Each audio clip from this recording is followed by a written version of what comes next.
I did a coaching session this week. Well, I did a couple, but one of them stood out. And I was speaking to this guy, and he kept coming back to the same point over and over again. You know, I was saying to him, why do you drink? What does it give you? How do you know it's time to drink? All these, you know, my usual questions to try and get to the kind of the programming in his head that is incorrect, because there are no benefits to alcohol. Yeah. So it's trying to find that erroneous belief to try and drill down on it a little bit. And he kept coming back to the same statement. He kept saying, well, you know, it's just habit, isn't it? It's just habit. And it's not habit. So I kept pushing him a little bit more, but he kept saying, oh, you know, it's just habit. And I think, you know, we say that. We call our drinking a habit because it helps dilute it a little bit. It helps diffuse it.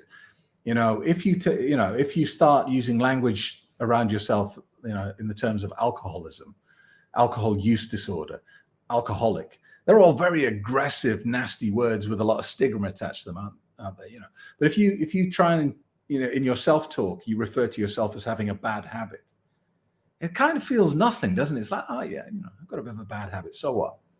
But, you know, alcoholism is not a habit. You know, it's an addiction. If you're an alcoholic, if you're a full-blown alcoholic, you have a physical addiction to the drug alcohol. If you are a problem drinker, but you're not physically dependent on it, you have a psychological addiction to a drug. But it's not a bad habit. You know, and if you're the sort of person that uses that language, I want you to see what you're doing there. You're dismissing it.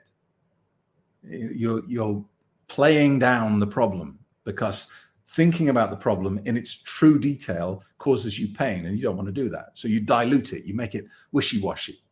But look, you know, picking your nose is a bad habit. If you pick your nose a lot, you have a bad habit. But if you are a nose picker, you probably don't spend the whole day thinking about 6 o'clock when you can have a good old pick, do you? You're not spending the whole day planning the next session of nose picking, are you? You see what I mean? You know, if your wife or your husband says to you, right, tonight we're going out somewhere very sophisticated, and at no point tonight will you be able to pick your nose. You don't have a tantrum and say, well, that's it, I'm not going then. It's going to be rubbish. That's going to be the worst party ever. Why? Because it's just a bad habit. It's not something you obsess over. You don't spend your whole day planning your nose picking activity. Whereas if you think about it in terms of alcohol, you do that, don't you? You spend all day thinking, oh, I can't wait for that drink tonight.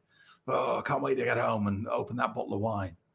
Or if your husband or your wife says, well, you know, we're going to this function tonight and there's no alcohol there, you won't be able to drink. You genuinely get angry, don't you? You're like, well, that's just going to be the worst night ever. This is going to be the most boring night of my life. So that's the difference between the two. You know, the habit is, you know, something you picked up, but it's not dominating your life. You're not OCD about it. It's just something, you know, it's like not using your indicator when you're driving. It's a bad habit, but it's not something that dominates your every waking moment. So if you're here now and you're still drinking, don't refer to what you do as a habit. It's not. This is an addiction. Now, alcohol is the second most addictive substance on planet Earth. It knows exactly what it's doing. It's just behind heroin. Kills 3 million people a year. Don't dismiss it and say it's just a habit. It's not.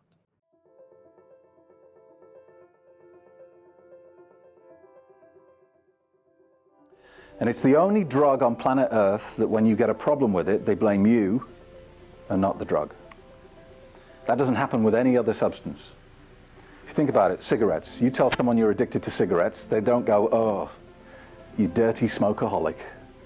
You're a broken, weak-willed smokeaholic. You're going to be a smokeaholic for the rest of your life. They don't do that. They don't give you that label and say, well, that's it. You're broken forever now. I really consider this because it's different. It's different to anything you can find out there, and it gives you real mental freedom from the clutches of alcohol. I had an email about 6 months ago from a lady. She said, I was thinking about joining your course, but then I've just seen that red wine is good for your heart. How do you defend against that? Mister, stop. drinking expert.